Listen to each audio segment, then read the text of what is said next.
All right, and welcome back, guys. They've already given us a full gameplay trailer today, but this is an additional post after that. We're really going to sit down and break down a lot of the stuff we saw in there, and we're actually going to get additional gameplay on top of that. So let's go ahead, watch this entire thing through together. I actually haven't seen this yet, so let's go ahead and do a live reaction to this and see what we get in this.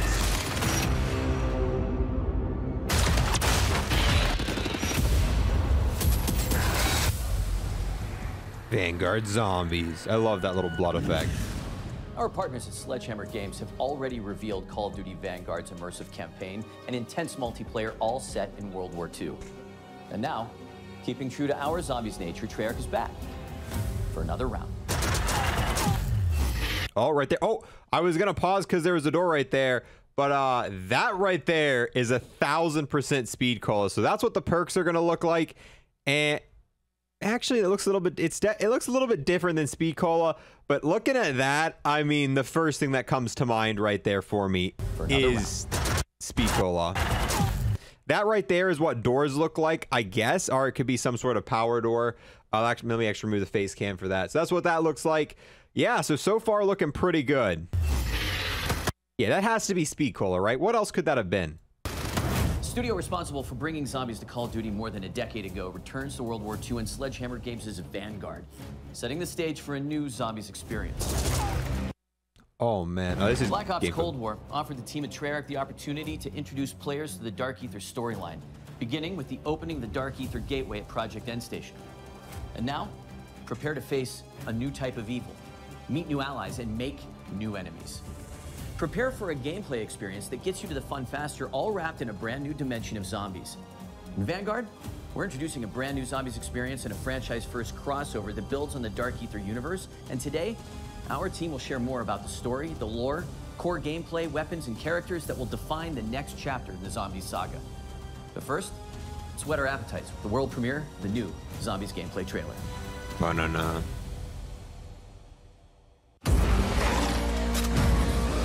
All right. Now, we've actually already seen this earlier, and this has a bunch of copyrighted music in it. So if you do want to see this full thing, we already broke this down below. But to keep this short, since this is already something we've covered completely on this channel, and there's a lot of cool stuff in this. We got to see field upgrades. We got to see Shino Numa. So that's going to be linked in the description. You want to check that out. But let's go ahead and skip to the end of this. Night Raid Mastercraft and operator Arthur Kingsley. Okay. Death is only the beginning. The team at Treyarch is pulling out all the stops to tell a new, brutal story that expands and explores the unsettling world of the Dark Aether. It's a story that longtime players will appreciate, but one that will be easy for new players to pick up and play. In addition to being canon, it's an experience that immerses and innovates on the core Treyarch Zombies gameplay. This is Der Anfang. What? Is that the map? Der Anfang exploring the mystical and the occult, it was important to convey an unsettling and brutal feel. Wait, that was Pack-a-Punch. Hold on. That right there is, actually my face cam's covering it again. I'm glad I'm noticing this before I upload the video. That's a Pack-a-Punch machine, baby, which we already knew Pack-a-Punch was coming, but there's no way that's not Pack-a-Punch. So we've seen perks, we've seen Pack-a-Punch. And brutal feel to the world. Sightlines will be obscured by piles of dead corpses from Soviet and German soldiers, and it all comes to life, so to speak, in Vanguard's epic World War II setting. With Vanguard Zombies, we really tried to bring a new experience for all types of different players, from current players and really to getting new players into the Zombies ecosystem, right? Cold War brought Outbreak, and we've really taken the best mechanics, smashed it together, and created Vanguard Zombies. Our enemies have allies from beyond this mortal realm. So Der Anfang, the beginning. It's the start of a new Treyarch Dark Aether zombie story. The events of Black Ops Cold War brought an end to one storyline. The events of Vanguard represent a new arc. Zombies players have witnessed the catastrophic outcome of the science experiments at Project Endstation. Project Endstation was a Nazi particle accelerator that punched a hole through the dimensional veil and gave us access to the Dark Aether, where these 5 otherworldly artifacts come from, each one linked to a powerful Dark Aether entity. There is KORTIFEX the Deathless, Xeraxis the Shadow, Nordicus the Conqueror, INVIKTOR the Destroyer, and ELLEKAR the Warlock. So there's 5 of them. And if that makes any sense, launch map plus 4 DLC. But let's go back. Hold on. Let's take a second to just relook at some of these bosses here. So it looks like we're each one of these, if I had to guess, we're probably going to defeat these in the Easter egg because there's 5 of them, you know, 4 launch maps. So this is going to be the first one right there. The Deathless. Okay, that's a pretty bad boss. The Shadow, pretty freaking scary there. This actually, not going to lie, this one right here doesn't scare me. So this one looks bad. This one looks, I mean, like bad as in good. That one, I don't know. That one looks like a weaker form of the one we saw before. I'm not afraid of the Conqueror. He can bring it. This guy though, oh my, the Destroyer does not play. And hold on, let me go back so you can get a good look at the other one because I realized my face cam was covering it. But yeah, so this guy, pretty bad. That pretty ridiculous. This guy, but whole. Yeah, the Destroyer doesn't mess around, and then we've got the Warlock, which is, yeah. So those seem to be our enemies that we are going to be facing. These Dark Ether entities bind their powers to our human operators through artifacts. Oh, wait. Okay, never mind. Completely disregard everything I just said. It was wrong. Apparently, those have to do with the artifacts, which, is there only going to be 5 artifacts at launch then? Which sucks, because we've already gotten the 5 artifacts link, are like, kind of given to us via challenges. And there are 5 that were already in Cold War. It was like Healing Aurora. I mean, it's all the base 5 from Cold War is essentially what it is, which is going to be kind of lame if there's only those 5. Crafted in the Dark Ether, each granting unique abilities like Frost Blast and Ring of Fire. Now, anyone who touches them forms a symbiotic bond with a Dark Ether entity. It's almost like being possessed, except the entities can't control their hosts. They can only offer guidance and their powers. Exposure to the Dark Ether also allowed the Nazis to expand their research into dark magic. Enter Oberfuhrer Wolfram von List, a ruthless officer in command of an SS battalion called Die Wahrheit. This was the group that plundered antiquities from around the world. Von List forced top experts to help him, explorers, historians, and a demonologist named Gabriel Kraft. Professor Kraft's deep knowledge of the occult ultimately led von List to these artifacts. Von List bonds with the most powerful entity of them all, KORTIFEX, the Deathless. This former lord of the Dark Ether grants him the ability to raise the dead.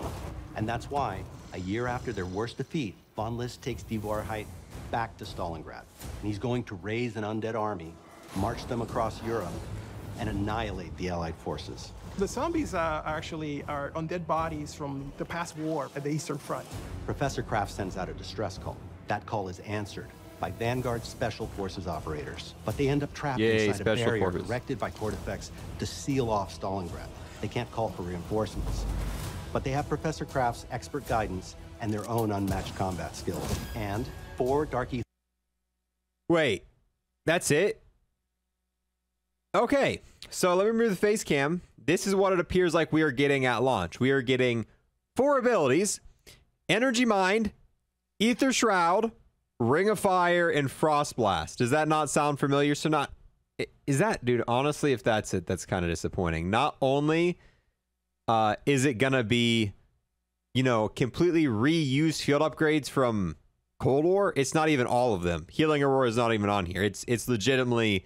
one less than we saw in Cold War, and they're all reused from Cold War. So who knows? Maybe they'll mix it up, but I'm going to be honest with you guys right there. I don't like the fact that we're getting 4 reused, I mean, field upgrades. We're getting 4 completely reused, nothing new, nothing original, and it's not even, it's less than Cold War started with.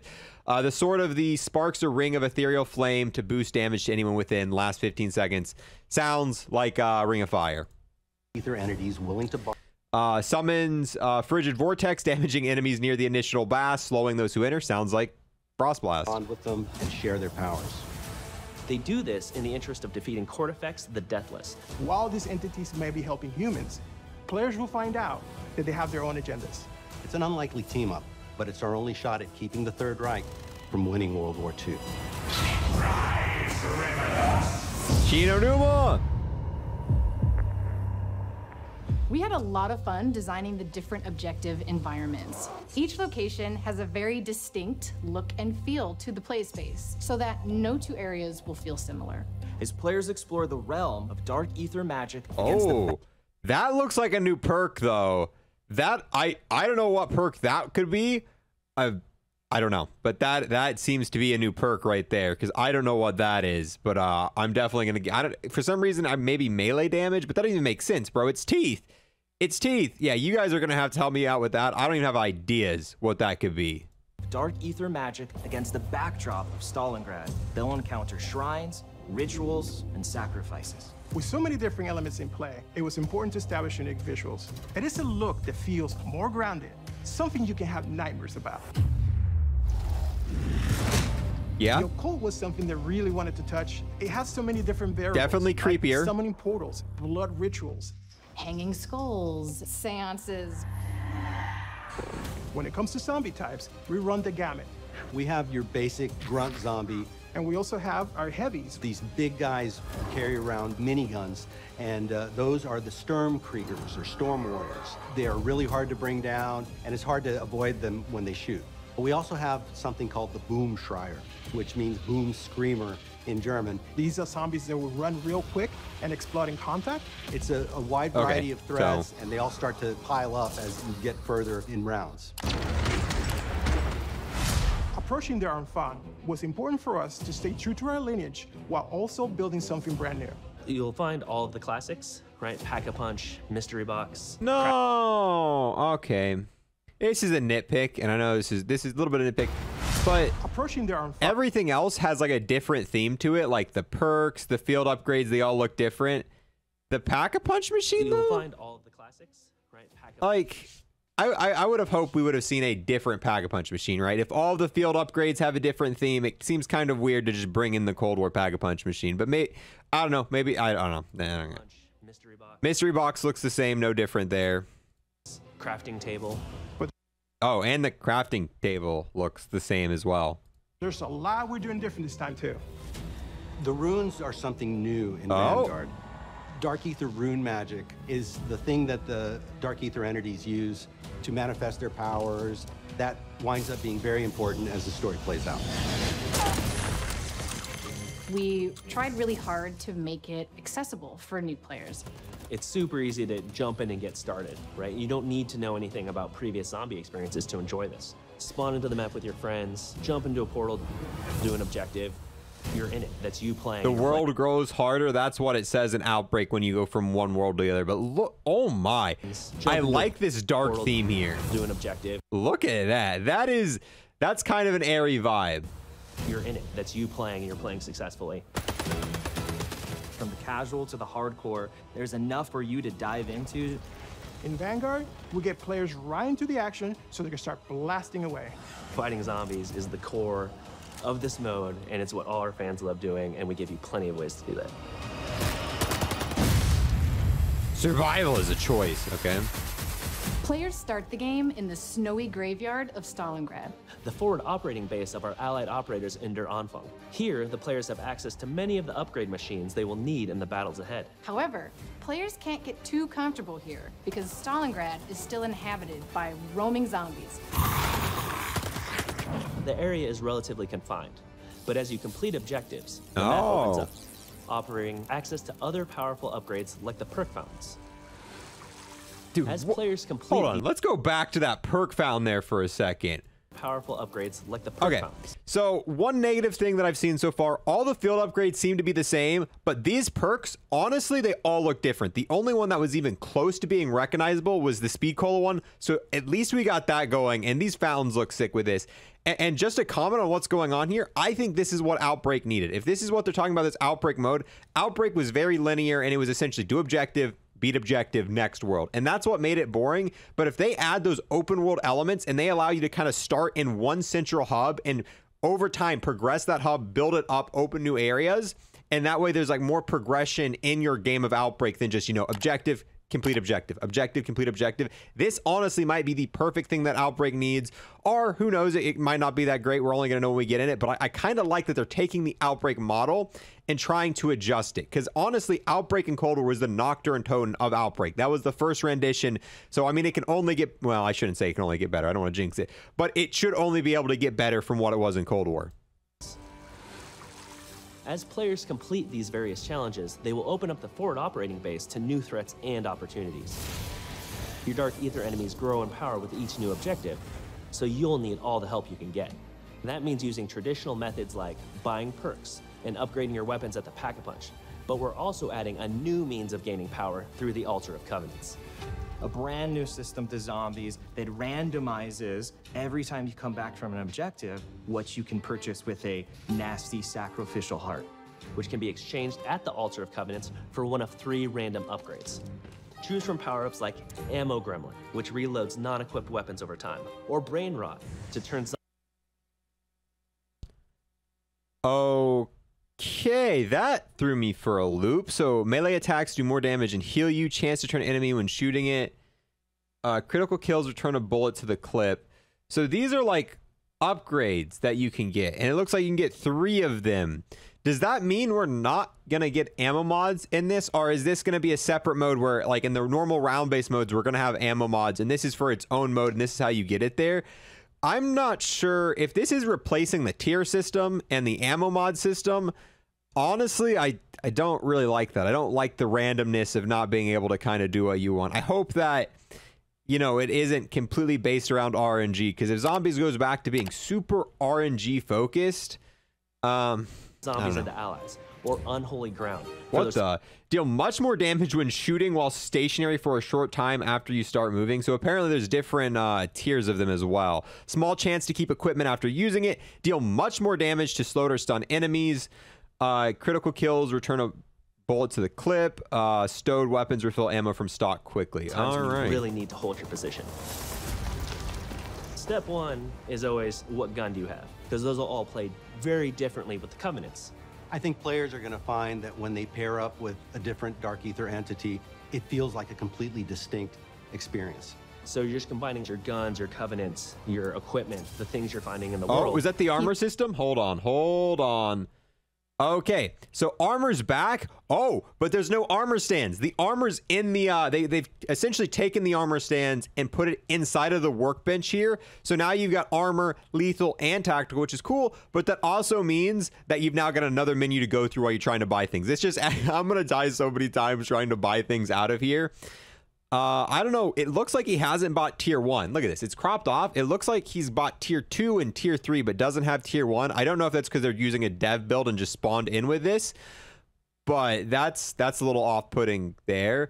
I mean, it kind of looks cool with the armor system here, and what it sounds like with these different little like gods that you're going to have connection with these runes. I feel like they're trying to replace the 4 characters, and they're going to try to make the 4 characters these different abilities you can choose, which isn't, I don't know, the perfect solution. You can have freedom to be in a cool place that would never exist in the real world. It's a different region with different inhabitants, and in turn, different gameplay elements. And with Vanguard Zombies, we're bringing that in spades.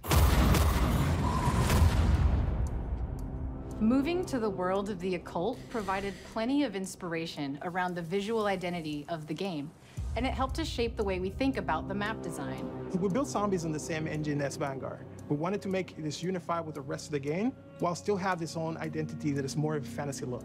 Players will battle across the rooftops of Hotel Royale on a rainy night in Paris. They'll fight at the base of a massive burning windmill in Merville, which was actually part of the Normandy invasion.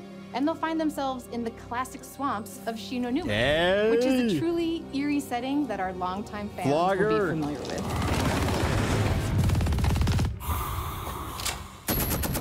Dark Ether magic has allowed the team to really bubble up some interesting new ideas that we have not explored in past Zombies experiences. The different objectives you're tasked with really alter how the player experiences the various environments. There's an objective called Blitz, which takes inspiration from that holdout style gameplay of just surviving, but this time you're taking the fight to them. In Harvest, you hunt zombies who drop runestones that you can collect. Players must then deposit these into an obelisk called the Sin Eater. In Transmit, you'll escort a floating zombie head as it seeks weaknesses in the dimensional barrier to the Dark Ether. These different challenges and eerie environments with dark settings help the player feel enveloped in KORTIFEX's grasp, and we can't wait for our fans to experience it.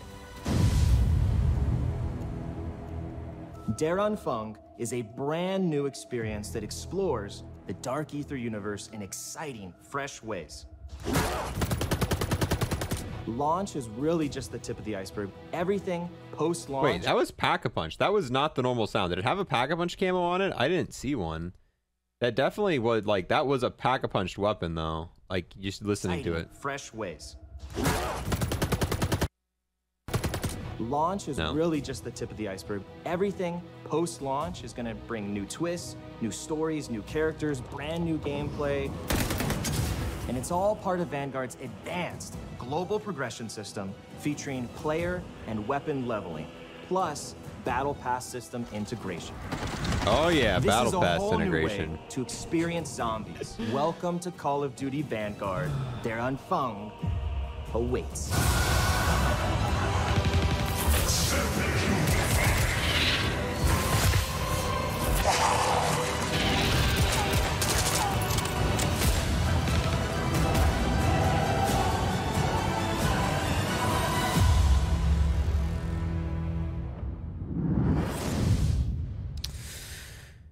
Yeah, okay. So honestly, I'm not sure how to feel about that. There was a lot of good in here. I like the fact that they're taking Outbreak and going on past that.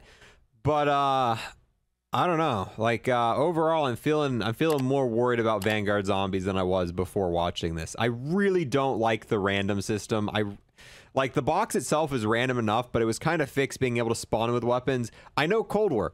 My biggest issue with Cold War zombies, if I want to get the ray gun, earlier this week, I spent 2.5 hours trying to buy the ray gun out of the box. And every time they add more RNG elements like that, there's just more stuff that's going to come in. Let's say there's rune. Like let's say you're going for like a high round rune in whatever this new mode is. But to do that, you've got to have 3 certain relics that you want to use. And if there's a scenario where we're going to spend 2.5, 3 hours trying to buy different runes, or not buy different runes, keep doing it till you get the ones you need.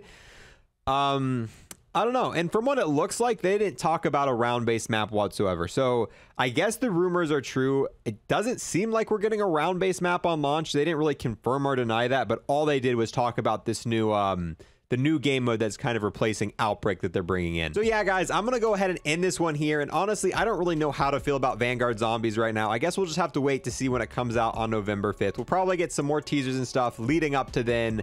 But yeah, definitely let me know your thoughts. How do you feel about everything we saw here today? I think there's a lot of good stuff here, but there's also a lot of stuff that honestly really concerns me about what we've seen. So I guess it's only time will tell, and we're going to be playing it in 20 or so days, so it doesn't really matter what's going on here. We'll find out sooner or later. Thank you guys for watching, especially all the way in, and I'll see you guys next time.